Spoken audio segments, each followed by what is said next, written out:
이야기 시작합니다. 구독과 좋아요, 알림 설정은 꼭 눌러주세요. 조선시대의 어느 봄날, 한양 외곽의 작은 마을에 위치한 고을 관아에는 사또 김진수가 부임한 지 얼마 되지 않았지요. 김사또는 젊은 나이에 사또가 되었지만 그에 걸맞은 지혜와 덕망을 갖춘 인물로 소문이 자자했습니다. 그리고 김사또가 나이가 한참 지나서 맞은 그의 부인 유씨는 20대의 여인이었지만 김사또와 나이 차이가 많음에도 불구하고 사또의 덕망과 학식에 매료되어 시집을 왔지요. 아름다움과 지성을 겸비한 여인으로 마을 사람들에게 존경받는 인물이었지요. 그러던 어느 날 마을에 이도현이라는 젊은 선비가 나타났습니다. 그의 아비는 과거 김사또와 한 스승 밑에서 함께 학문을 닦고 배웠던 동문수학으로 이번에 과거 시험을 준비하기 위해 한양으로 가던 길에 그의 아비의 부탁으로 김사또의 집에 잠시 머물게 되었지요. 이도현은 용모도 출중하였고 학문에 대한 열정이 넘치는 인물이었지요. 그는 그동안 아비에게 들어서 잘 알고 있던 사또의 지혜와 인품에 대해 궁금도 하였던지라 과거 시험 전까지 자신의 아비에게 부탁하여 김사또의 관아에 있는 서재를 이용할 수 있도록 허락을 받았지요. 사또님, 저는 이도현이라고 합니다. 사또님의 학식과 인품은 저희 아버님께 익히 들어서 잘 알고 있습니다. 다만 제가 과거 시험을 보러 가는 중 잠시 이곳에서 쉬어가려 하는데 괜찮을런지요? 아, 이 선비, 자네 아버지께 미리 들어서 기다리고 있었네. 잘 왔네. 자네가 원하는 만큼 쉬었다 가세. 그리고 여기는 나의 아내일세. 서로 인사하세. 마님, 이도현이라고 합니다. 잘 부탁드립니다. 네, 선비님 계시는 동안 지내시면서 불편한 게 있으시면 말씀 주세요. 그런데 유씨는 속으로 이렇게 생각했지요. 아, 학식과 인품은 익히 사토께 들어서 잘 알고 있었는데 어찌 이리 용모도 뛰어날까? 자신도 모르게 자꾸 이도현에게 눈길이 가는 윤씨였지요. 그 후 이도현은 마을에 머무는 동안 관아의 서재를 빌려 공부를 하게 되었고 그 과정에서 윤씨 부인과 자주 마주치게 되었지요. 어느 날 윤씨는 서재 앞에서 이 선비를 보자 밝게 웃으며 다가가서 말했지요. 선비님, 오늘도 글을 읽으시나 봐요? 네, 마님. 이게 모두 사또님과 부인께서 배려해 주신 덕분이지요. 두 분께 늘 감사하게 생각하고 있습니다. 웬 말씀을요. 학식과 인품이 출중한 선비님을 저희가 모실 수 있게 되어서 오히려 영광이지요. 이번 시험에 꼭 장원급제하셔서 이곳에 다시 한번 들러주세요. 윤씨가 어려서인지 두 사람이 서 있는 모습이 마치 연인을 보는 듯 했지요. 그런데 부인께서도 책을 좋아하시나 봅니다. 윤씨 부인이 미소 지으며 대답했지요. 예, 선비님, 저는 책을 통해 세상의 이것저것을 배우고자 하옵니다. 선비님께서도 학문에 대한 열정이 대단하시다는 것을 대감께 익히 들어 잘 알고 있지요. 여인임에도 불구하고 학문에 대해 관심이 많았던 윤씨는 비슷한 나이에도 학식과 인품이 출중한 이도현에게 끌리고 있었습니다. 그 후 두 사람은 학문에 대한 공통된 관심사를 통해 자주 자연스럽게 대화를 나누게 되었고 서로의 지식과 생각을 나누며 점차 가까워졌지요. 그러던 중 사또 김진수가 이웃 고을에 일이 생겨가게 되면서 집안에 사또가 없으니 윤씨 부인과 이도현은 더욱 자유롭게 만날 수 있게 되었답니다. 한편 윤씨 부인은 밤마다 이도현을 생각하는 시간이 많아졌는데 어느 날 밤 그녀는 서재에서 이도현을 떠올리며 생각에 잠겼습니다. 그녀는 창밖을 바라보며 혼잣말을 했지요. 선비님의 눈빛은 어찌 이리도 맑고 깊을까. 그의 말 한마디 한마디가 내 마음을 흔들어 놓는구나. 그의 지혜로운 말투와 온화한 미소는 마치 봄바람처럼 내 마음을 따뜻하게 감싸주는 것 같아. 아, 선비님에 대한 생각이 떠오를 때마다 저는 여인으로서의 설렘을 감출 수 없답니다. 그런데 이때 서재 밖에서는 누군가가 윤씨의 모습을 지켜보고 있었습니다. 바로 선비 이도현이었지요. 사실 이 선비 또한 윤씨를 처음 본 순간 평생토록 처음 느끼는 감정에 혼란스러워하고 있었지요. 마치 첫눈에 반한 여인을 만난 것처럼 윤씨의 모습을 지울 수가 없었습니다. 서재 문틈으로 윤씨 부인의 독백을 우연히 듣게 된 이도현은 그녀의 마음을 알게 되었고 그는 조심스럽게 서재로 들어가 윤씨 부인에게 다가갔습니다. 부인, 저도 부인의 마음을 느끼고 있습니다. 저 또한 그동안 부인을 사모하고 있었습니다. 이 선비가 진심을 담아 말했지요. 한편 그들의 비밀스러운 만남을 우연히 관아의 하인인 이 서방에게 목격되었지요. 그런데 하인은 이 선비가 윤씨와 한방에 있는 모습을 보고도 일단 이를 비밀로 하기로 결심했습니다. 그날 새벽 몰래 서재에서 나오는 이선비를 이서방이 막아섰습니다. 선비님, 제가 보면 안 될 것을 보고 말았습니다요. 무슨 말이오? 오늘 서재에서 마님과 함께 있는 것을 제가 우연히 목격하였습니다요. 아마 사또 어르신께서 아시는 날에는 두 분 모두 큰일이 날 것입니다요. 이복에 내 부탁함세. 오늘 있었던 일은 절대 비밀로 해주게. 암요, 여부가 있겠습니까요? 다만 선비님께서 제 부탁 한 가지만 들어주셔야겠습니다. 이선비는 긴장해서 이마에 땀방울을 흘리며 말했지요. 도대체 그 부탁이라는 것이 뭔가? 어서 말해보게. 제게는 다 큰 여식이 하나 있습니다요. 그런데 이 여식이 선비님의 용모와 인품에 반해서 상사병이 났지 뭡니까요? 불쌍한 저의 여식을 한 번만 만나주시면 좋겠습니다요. 그것뿐인가? 내 잘 알았네. 일단 그 일만은 비밀로 해준다면 내 자네 여식이 아니라 조상도 만날 수 있다네.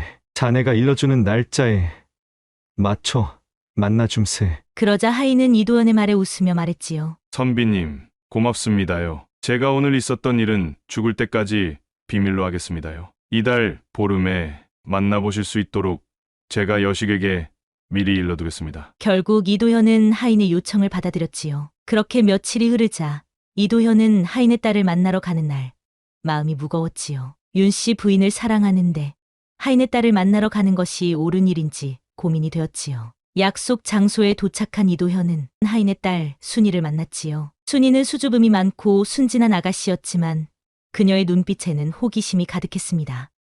순이가 부끄러운 듯 말했지요. 선비님, 아버지께서 선비님을 만나 뵙고 오라고 하셨습니다. 그래. 순이야 처음 보구나. 이도현이 어색하게 대답했습니다. 이도현은 마음속으로 생각했지요. 어찌 이리도 귀엽고 사랑스러운 아가씨가 다 있을까? 아, 내가 지금 무슨 생각을 하고 있는 건가? 내 마음은 이미 다른 곳에 있는데. 한편 순이는 이선비에게 여러 가지 질문을 던지며 그의 학문과 한양에서의 생활에 대해 궁금해했지요. 또한 이선비는 순이의 순수한 모습에 마음이 놓이면서도 윤 씨 부인에 대한 생각을 떨칠 수 없었지요.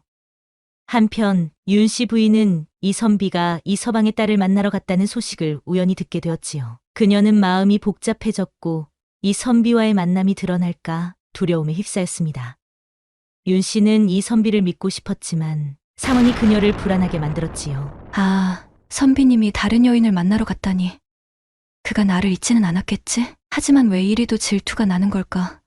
그가 다른 이와 함께 있는 것을 생각하면 마음이 아프구나. 며칠 후 사또 김진수가 이웃고을에서 돌아왔지요. 사또는 돌아온 후 관아의 일에 몰두하며 윤 씨 부인의 변화를 눈치채지 못했지요. 그러나 마을 사람들 사이에서는 이미 윤 씨 부인과 이선비의 관계에 대한 소문이 조금씩 퍼져나가기 시작했지요. 한편 이런 소문의 내막을 알지 못했던 이선비는 윤 씨 부인과의 만남을 계속 이어가면서도 순이에게 마음이 가는 자신 때문에 또 다른 갈등을 겪고 있었답니다. 그리고 순이는 이선비를 더욱 사랑하기 시작했습니다. 그런데 얼마 후 결국에는 김사또까지 소문을 듣게 되었지요. 어느 날 참다 못한 하인이 사또에게 다가와 말했지요. 사또님, 요즘 마을에 이상한 소문이 돌고 있사옵니다. 대감님의 부인께서 이선비와 자주 만난다고 하옵니다. 부인이 이선비와 자주 만나다니 이게 무슨 소린가? 사또는 부인에 대한 믿음으로 그 의심을 떨쳐내려 했지만 결국 그는 윤 씨 부인에게 직접 물어보기로 결심했습니다. 부인, 요즘 마을에 이상한 소문이 도는 것 같소. 부인이 이선비와 자주 만난다는 소문이 있던데 이게 무슨 일인지 설명해 주시오. 윤 씨 부인은 순간 당황했지만 침착하게 대답했습니다. 대감님, 그저 학문에 대한 이야기를 나누며 이선비님의 말동무가 되어 주었을 뿐이옵니다. 괜히 아래 것들이 없는 말을 지어내었군요. 대감님께서 신경 쓰실 일이 아니옵니다. 사또는 윤 씨에게 알겠다고는 했지만 마음속의 의심을 완전히 지울 수는 없었지요. 한편 이선비는 이서방의 딸 순이와의 만남을 계속 이어가고 있었지요. 순이와의 만남이 계속될수록 이선비는 윤 씨와는 다른 매력을 가진 순이에게 빠져들고 말았지요. 어느 날 밤 밝게 떠있는 보름달 아래서 이선비와 순이가 만나고 있었습니다. 이선비는 순이의 옆모습을 지켜보며 마음속으로 되뇌었습니다. 아, 이리도 맑고 순수한 눈망울이라니 또 내 마음이 약해지는구나. 순간 순이가 이선비에게 살포시 다가와 어깨에 머리를 기대며 말했지요. 선비님, 사실 저는 선비님과 사또 마님의 관계를 모두 알고 있어요. 순이야, 그게 정말이냐? 하지만 제가 그 사실을 안다고 해서 달라지는 것은 없어요. 선비님은 그저 저를 믿어주시면 돼요. 그런데 갑자기 순이가 이선비에게 다가갔는데 결국 이선비는 순수함에 가려졌던 순이의 다른 모습에 넘어가고 말았지요. 선비님, 이제 이것은 소녀의 것이에요. 그러니 절대 다른 이에게 내어놓으시면 안 돼요. 자, 빨리 약속해요. 그렇게 시간이 흐른 어느 날 윤 씨 부인과 이선비는 관아의 서재에서 다시 만났습니다.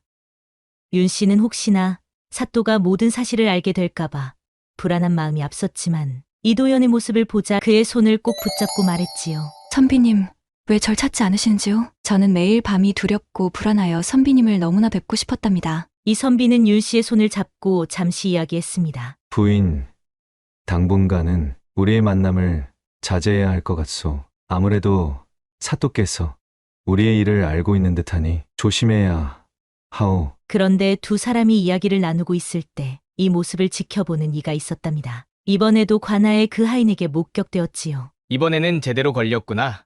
내 이 사실을 사또께 알려야겠다. 하인은 사또에게 이 사실을 알리기로 결심했습니다. 다음 날 아침이었습니다. 사또님, 제가 본 것을 말씀드려야 할 것 같습니다. 부인께서 이선비와 함께 있는 모습을 제 눈으로 보았습니다. 김사또는 충격을 받았고 그의 마음속에는 분노와 배신감이 가득 찼습니다. 그는 윤 씨 부인과 이선비를 불러 추궁하기로 결심했습니다. 당장 가서 부인과 이선비를 잡아들여라! 잠시 후 부인 윤 씨와 이선비가 사또 앞에 끌려왔지요. 사또 나으리, 모든 잘못은 소인에게 있습니다. 부디 마님은 너그러이 용서해 주십시오. 사또는 이선비의 말에 더 화가 치밀어 올랐습니다. 내 놈 아비가 이런 짓을 하라고 내게 보냈더냐? 저놈을 당장 포박해서 주리를 틀어라! 이 광경을 옆에서 지켜보던 윤 씨는 말없이 눈물만 흘리다가 그대로 혼절하고 말았습니다. 윤 씨가 혼절하자 사또는 하는 수 없이 하인들에게 윤 씨는 방에다 모시고 이도현은 창고에 가두어 두라고 명령했지요. 그렇게 상황이 일단락되었지만 마을 사람들은 이 사건에 대해 수군거리며 궁금증을 감추지 못했습니다. 그리고 그날 밤 순이는 아비인 이서방이 명령을 어기고 몰래 창고로 가서 이선비에게 음식을 가져다 주며 말했습니다. 선비님, 이렇게 갇혀 계시다니. 저희 마음이 너무나 아픕니다. 제가 도울 방법을 찾아보겠어요. 순이야, 고맙다. 하지만 너까지 위험에 처할 수 있으니 위험한 일은 하지 말아다오. 선비님, 선비님을 위해서라면 저는 목숨까지도 아깝지 않습니다. 제가 무슨 수를 써서라도 구해드릴 테니 조금만 참고 기다리세요. 그렇게 이선비와의 짧은 만남을 가진 후 순이는 집으로 돌아왔지요. 그런데 순이의 입에서는 상상도 못했던 이야기가 흘러나오는 게 아니겠습니까? 반드시 선비님을 구해서 그분과 함께 이곳을 떠날 거야. 나의 서방님은 선비님이야. 그러려면 마님께서 이 집에서 나가야 해. 지금까지는 내 계획대로 되었지만 설마 사또 나으리께서 선비님에게만 죄를 물을 줄이야 꿈에도 생각 못했네. 아니 이게 무슨 일입니까? 설마 윤 씨와 이선비가 만나는 것을 마을에 소문내고 두 사람이 만나는 장소를 하인에게 말해주었던 사람이 순이었습니다. 순이의 원래 계획은 이선비의 관계를 하인을 통해 사또에게 이야기해서 윤 씨를 쫓아내고 자신과 이선비의 관계를 사또에게 인정받으려고 한 것이었지요. 사또와 이선비 아버님과의 관계로 인해 당연히 이선비를 풀어줄 것이라고 예상했는데 설마 사또가 이선비를 잡아 가둘 것이라고는 생각도 못했던 것이지요. 안 되겠구나. 이대로면 선비님만 모든 죄를 뒤집어 쓰게 생겼어. 마님이 모든 죄를 책임지고 이곳을 떠나게 만들 수 있는 방법이 없을까? 그렇게 고심하던 순이는 다음날 아침 윤 씨를 찾아갔습니다. 마님, 순이옵니다. 잠시 들어가 봐도 되겠는지요? 무슨 일이냐? 들어오너라. 마님, 제가 마님께 긴히 드릴 말씀이 있어서 찾아왔어요. 사실 이 사단이 난 이유를 마님께서는 전혀 모르고 계신 것 같아서 소녀가 말씀을 드려야 하나 고민하다 이렇게 찾아왔어요. 그래, 빨리 말해보거라. 마님께서는 사또 나으리께서 이웃고을에 가신 게 뭐 때문이라고 생각하시는지요? 이웃고을 사또에게 볼 일이 있어서 찾아간 것이 아니냐? 제가 말씀을 드려도 혼절하시면 안니되옵니다. 사또께서는 5년 전부터 이웃고을에 있는 기생이었던 여자와 만남을 이어오고 있습니다. 뭐라고? 더 상세히 말해보거라. 네, 예전에 사또께서 이웃고을 사또께 찾아가신다고 하신 날에 저도 일이 있어서 그 고을에 갔었지요. 그날은 장에 들러서 이것저것 신기한 물건도 구경할 겸 해서 한참을 구경하고 있었지요. 그런데 어디선가 익숙한 목소리가 들려오는 게 아니겠습니까? 그래서 봤더니 사또 어르신께서 어떤 젊은 아녀자와 함께 길을 걷고 계셨지요. 그러다가 뭔가 좀 이상한 생각이 들어서 사또 어르신 뒤를 따라가 봤지요. 그랬더니 어느 양반 집으로 들어가시던데 그 뒤부터는 제가 몰래 담너머로 볼 수 있었답니다. 그런데 어르신과 그 여자가 안방에 들어가서 한참을 나오지 않는 게 아니겠습니까? 그 뒤로는 사또 어르신께서 이웃 고을에 볼 일이 있다고 며칠 동안가 계실 때마다 제가 한 번씩 따라 나섰지요. 그런데 역시나 그 아낙네가 머무는 집으로 가시더니 돌아오시는 날까지 그곳에서 머무는 것이 아니겠습니까? 그러다가 한날은 제가 두 분이서 나누는 대화를 듣게 되었지요. 윤 씨는 순이의 이야기에 입술이 파랗게 질려 손을 부르르 떨면서 말했지요. 그래 뭐라더냐? 순이야 어서 말해보거라. 그 아낙네는 원래는 이웃 고을의 기생이었는데 사또 나으리께서 이웃 고을 사또를 통해 알게 되었고 그 뒤로 몇 년 동안 그렇게 만남을 이어오고 있었습니다. 그런데 그날 그 여자가 사또 나으리께 하는 말이 마님과 관계된 이야기였지요. 사또 나으리, 언제쯤 제가 나으리 댁의 안방마님이 될 수 있는가요? 이제 소녀는 기다리는 것이 너무나 싫고 지쳤습니다. 나으리께서 정령 소녀를 이렇게 기다리게 하신다면 소녀는 원래 제가 있던 곳으로 가렵니다. 무슨 소리냐? 내게도 생각이 다 있으니 조금만 더 참거라. 무얼 어떻게 하시려고 기약도 없이 참고만 있어라고 하시는지요? 내가 예전에 동문수학하던 이하경이라는 양반이 있다. 그 양반 아들이 이번에 과거 시험을 보려고 한양으로 온다는구나. 보아하니 용모도 출중하고 학식도 높은데 아직 경험이 없다는구나. 그래서요? 저보고 그분께 시집을 가라는 말씀이신가요? 이거서 그게 아니다. 이번에 친구놈 아들이 과거 시험 전에 잠시 우리 집에 머물기로 했다. 머무는 동안 분명 내 마누라와 무슨 사단이 날 것이야. 그렇게 되면 내 이 마누라와 그 아들에게 책임을 물어 쫓아낼 것이야. 그럼 너는 자연스럽게 내 집에 들어올 수 있을 것이야. 윤 씨는 순이에게 이야기를 듣고 나서 이 사건의 모든 내막을 알 수 있었습니다. 마님, 아마 사또 나으리께서는 조만간 마님을 부를 것입니다. 분명 이 선비님과의 일을 어떻게 해결할 것인지 마님께 묻고 마님께서 이 고을을 떠나는 것으로 사건을 마무리하려고 할 것입니다. 윤 씨는 모든 내막을 듣고서 화가 치밀었지만 자신이 할 수 있는 일이 없다는 생각에 눈물만 흘리고 있었지요. 그러면 내가 어찌하면 되겠느냐? 내가 할 수 있는 것이 없구나.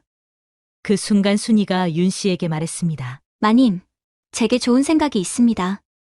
사또께서 조만간 마님을 부르시면 모든 잘못을 인정하시고 마님께서 마을을 떠나신다고 말씀하세요. 그러면 사또께서는 이게 무슨 떡이냐 싶어서 그렇게 하라고 하실 겁니다. 그리고 마님이 떠나시면 자연히 선비님은 풀려나실 것이고 과거 시험을 치를 것입니다. 그러니 마님께서는 외부에서 이 선비님과 만나셔서 시험을 치실 때까지만 기다리셨다가 선비님께서 시험을 보신 후에 다시 만남을 이어가면 되지요. 그리고 저는 마님께서 이 집을 떠나시면 보름날 마을 뒷산에 있는 성흥당에서 마님께서 기다리고 계신다고 이 모든 사실을 선비님께 귀뜸해 두랬습니다. 윤 씨는 순이의 말을 듣고 그렇게 하기로 했습니다. 순이야, 정말 고맙구나. 내 이 은혜는 절대 잊지 않으마. 그 순간 순이의 입가에는 알 수 없는 미소가 번지고 있었지요. 그렇게 이틀이 지났지요. 사또는 윤 씨를 서재로 불렀습니다. 부인, 몸은 좀 회복했소. 이번 일을 어떻게 마무리 지으면 좋겠소? 대감님, 제가 무엇라 말씀을 드리겠습니까? 대감님께서 하라면 하라는 대로 해야지요. 대감님 볼 면목이 없답니다. 사또는 윤 씨의 말을 들으며 속으로는 웃고 있었지요. 부인과 나만 이 사실을 알았다면 상관이 없겠지만 고을 사람들도 알아버렸으니 사실 내 위신이 말이 아니오. 내 마음은 그렇지 않으나 부인께서 이곳을 떠나야 할 것 같소. 윤 씨는 순이가 자신에게 했던 말처럼 사또가 자신을 이곳에서 내보내려고 이 모든 일을 계획했다는 것을 알 수 있었지요. 알겠습니다. 대감의 뜻이정 그러시다면 제가 이 집에서 나가야지요. 대감님, 그동안 감사했습니다. 후손도 얻어주지 못한 저를 지금까지 아껴주셔서 감사했습니다. 부디 건강하세요. 다음 날 해가 뜨자 윤 씨는 간단히 짐을 챙겨 남들이 보지 않게 집에서 나갔고 이선비는 창고에서 풀려났지요. 이선비, 자네 아비의 얼굴을 봐서 이 일은 여기서 접어둠세. 그러니 자네는 이 시간 후로 이 집에서 나가 과거 시험을 보고 고향으로 돌아가세. 자네 아비에게는 여기서 있었던 모든 사실을 비밀로 할 것이야. 사또 어르신, 제가 죽을 죄를 지었는데 이렇게 저를 용서해 주신다니 그저 어르신께 고마울 따름입니다. 이선비는 윤 씨의 안부가 궁금했으나 감히 그 자리에서 묻지 못하였고 그 길로 과거 시험장으로 길을 떠났습니다. 한편 순이는 이 모든 광경을 숨어서 지켜보고 있었는데 이선비가 집을 나서자 몰래 따라 나섰지요. 순이가 이선비를 불렀습니다. 선비님, 순이옵니다. 그간 많이 힘드셨지요? 그래, 순이구나. 그래, 여기까지 어쩐 일이냐? 순이는 슬쩍 이도연의 팔에 팔짱을 끼며 말했지요. 어찌 소녀에게 인사도 없이 가시는지요? 소녀는 며칠 밤 동안 선비님만 생각했는데 너무하옵니다. 저도 시험장까지 선비님과 함께 가겠어요. 순이는 이미 자신의 아비에게 이선비를 따라 가겠다고 말하고 집을 나선 것이지요. 선비님, 이제 곧 날이 저무니 오늘은 쉬어 가시지요. 어디서 쉬자는 말이냐? 조금만 더 가면 제가 잘 아는 곳이 있답니다. 지금은 폐가이지만 얼마 전까지는 사람이 살던 곳이라서 깨끗하여 오늘 하룻밤 정도면 쉬어 가실 수 있을 거예요. 순이는 이도연의 팔짱을 끼고 걸음을 재촉했습니다. 이선비는 마음속으로 생각했지요. 순이야, 고맙구나. 내 마음이 너무나 혼란스럽고 괴로운데 너가 옆에 있어줘서 참 다행이구나. 그렇게 두 사람이 폐가에 도착할 즈음 해는 져서 이미 날은 어두워졌지요. 선비님, 제가 물을 조금 길어올 테니 잠시만 기다리셔요. 순이는 얼른 냇가로 가서 물을 길어왔습니다. 그리고는 부엌에 가서 뭐가 신났는지 노랫가락을 흥얼거리고 있었지요. 한편 이선비는 그 시간 짐을 풀고 잠시 누워있다 잠이 들었지요. 어머, 벌써 골아떨어지셨네. 자네가 참 곱게도 생기셨어. 이러니 내가 반할 수밖에. 선비님, 아니 서방님, 안 좋은 기억들이랑 후를 틀어내시고 기운을 차리세요. 꼭 과거 시험에 장원급제하셔서 순이의 멋진 낭군님이 되어주세요.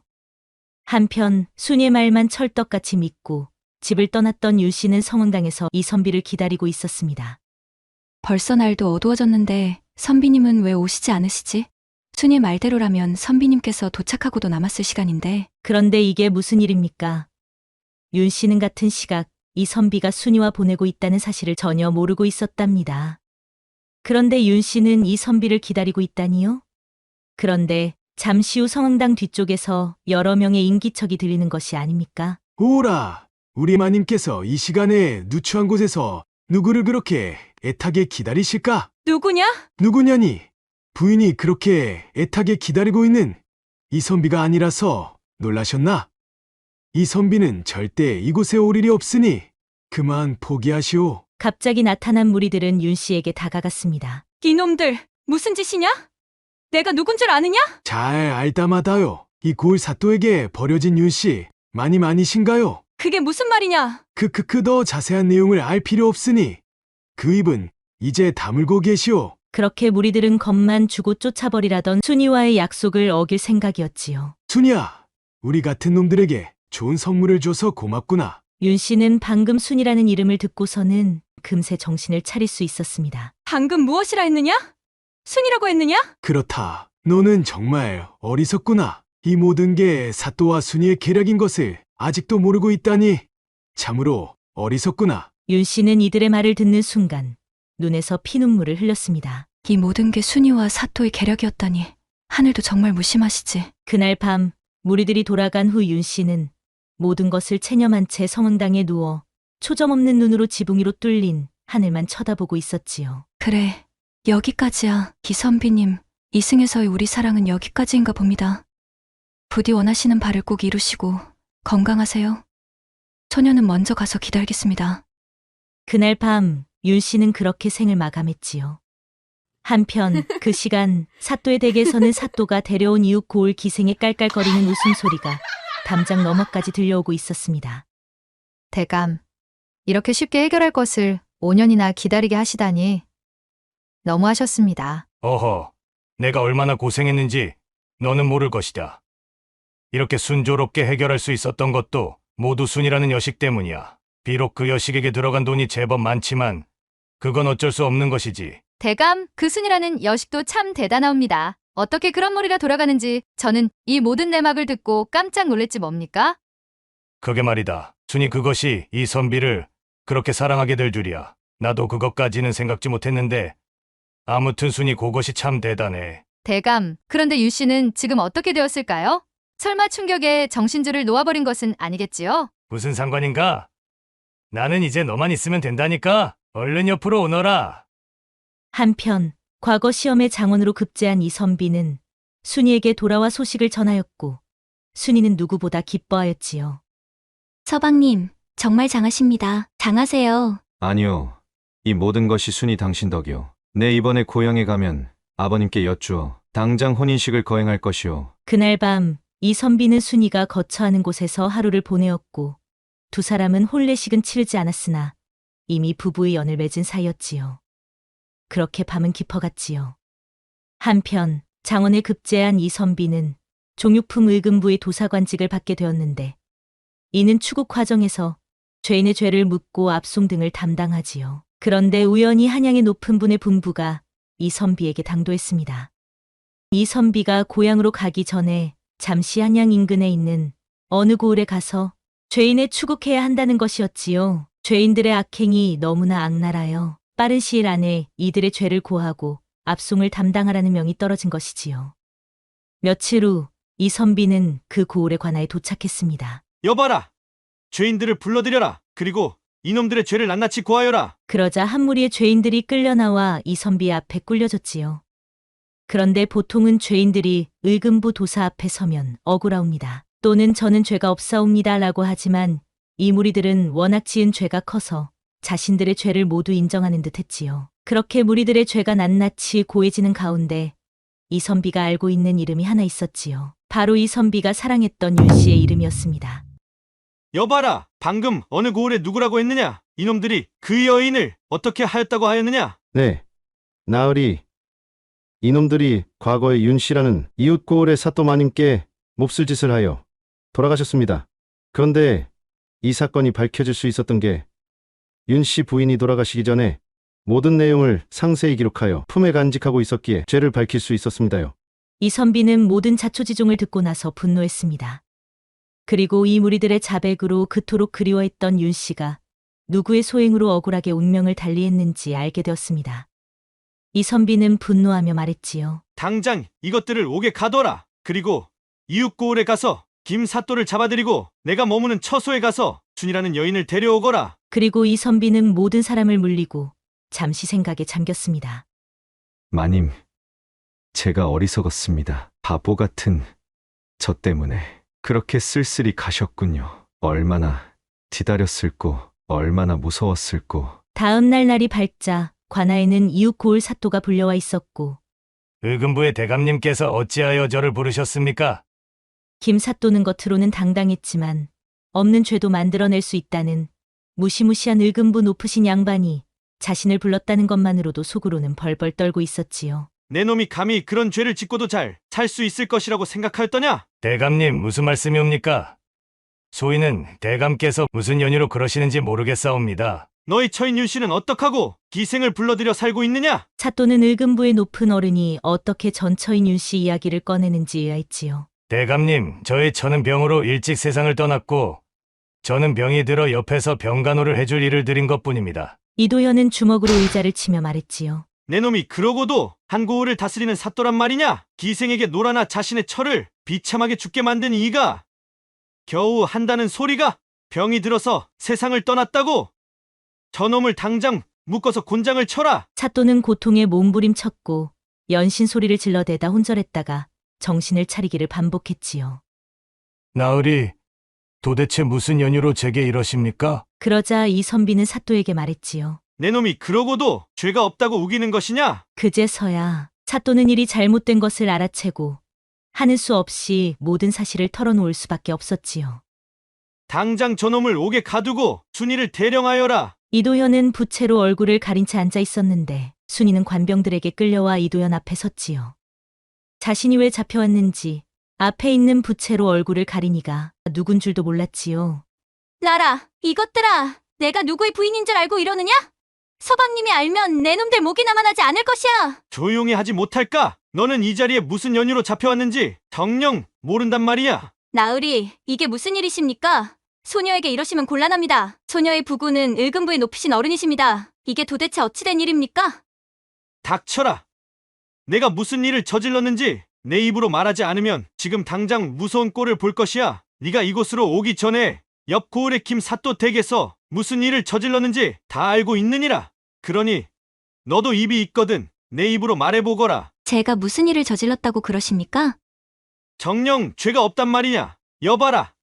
당장 김사또와 그 무리들을 끌어내서 저것이 앞에 세워라. 이도연의 눈에는 그동안 자신이 알고 있었던 순진했던 순이가 아닌 이 세상에 태어나 처음으로 사랑했던 윤 씨를 죽음으로 내몬 순이만 눈에 보였지요. 잠시 후 김사또와 무리들이 끌려 나오자 순이는 눈이 휘둥그레졌지요. 김사또는 순이를 보자 이성을 잃고 말했지요. 순이, 너 때문에 내가 이 모양 이 꼴이 되었다. 너 때문에 모든 걸 망쳤어. 대감님, 무슨 말씀이십니까요? 제가 뭘 망쳤다는 건가요? 저기 앞에 앉아있는 사람이 누군 줄 아직도 모르겠느냐? 사또의 말이 끝나자 순이는 방금 자신을 핍박했던 의금부 어른의 목소리가 굉장히 낯이 익다는 걸 알게 되었지요. 그리고 김사또를 쳐다보며 말했지요. 설마 저기 앉아 계신 분이 서방님, 아니 이선비님이신지요? 서방님, 정녕 서방님이십니까? 서방님, 저는 죄가 없습니다. 모두 김사또가 시킨 일이옵니다. 저는 그저 시키는 대로 한 것뿐입니다. 정녕 너는 아무런 죄가 없다는 말이냐. 그러자 조금 전까지 분노했던 이선비는 자신에게 거짓을 말하고 있는 순이를 보며 그의 눈에서는 하염없이 눈물이 흐르고 있었지요. 순이야 왜? 도대체 왜 그랬느냐? 왜 가엾은 마님께 그랬느냔 말이다. 그러자 순이는 이제 모든 걸 자포자기한 듯이 고개를 떨군 채 말했지요. 서방님, 이 모든 게 서방님을 사랑해서입니다. 서방님께서 처음 오셨을 때부터 사모했었지요. 매일 서방님 생각으로 밤을 지새우기가 여러 날이었어요. 그런데 마님은 대감님이 계시는데도 양반이라는 신분 때문에 서방님과 쉽게 가까워졌고 저는 감히 생각도 못했던 관계까지 갔었지요. 저는 도저히 용납할 수가 없었어요. 제가 비록 천한종의 여식이지만 서방님을 향한 저희 마음은 하늘에 맹세코 순수했습니다. 이선비는 눈물을 흘리며 주먹을 불끈 쥐고 말했지요. 순이야, 가엾은 순이야. 그토록 순진했던 너는 어딜 가고 내 앞에 있는 너는 어이 된 것이냐. 이선비는 말을 채 잊지도 못하고 눈물을 흘릴 뿐이었답니다. 한편 이선비의 말에 순이의 얼굴에서도 눈물이 끝없이 흘러내렸지요. 서방님, 저도 마님께서 그렇게 돌아가실 줄은 몰랐어요. 저 무리들에게 겁만 주어서 다른 고을로 보내라고 하였는데 저도 정말 몰랐어요. 순이는 이미 돌이킬 수 없는 상황이라는 것을 알고 있었는지 용서를 청하지도 않고 그저 눈물만 흘릴 뿐이었습니다. 그리고 이를 지켜보던 이선비는 무언가를 결정한 듯이 관병들을 부르며 울부짖으면서 말했지요. 여봐라! 이 사또는 모든 죄를 낱낱이 고하여 의금부로 압송할 것이다. 그리고 저 무리들은 내일 새벽 달기 울거든. 망나니를 불러서 처리하여라. 그리고 여기 순이는 그 죄가 엄하니 의금부에 이송하고 3년 후 덕판배에 실어 멀리 유배를 보내어라. 판결을 모두 마친 이선비는 자신의 우매함과 어리석음으로 인해 자신이 난생 처음 사랑하였던 여인을 먼저 떠나 보내었고 자신을 누구보다도 사랑했지만 그 방법이 잘못되었던 순이를 생각하며 한참을 그곳에 머물러 있었습니다. 그렇게 모든 것이 끝났지요. 이 이야기는 개인적인 욕망과 계획이 부정한 방법으로 실행될 때 그 결과가 어떻게 예상치 못한 방향으로 전개될 수 있는지를 잘 보여줍니다. 야담TV 채널을 시청해주셔서 정말 감사합니다. 앞으로도 재미있고 유익한 영상을 만들기 위해 노력할게요. 구독과 좋아요, 알림 설정도 꼭 해주세요.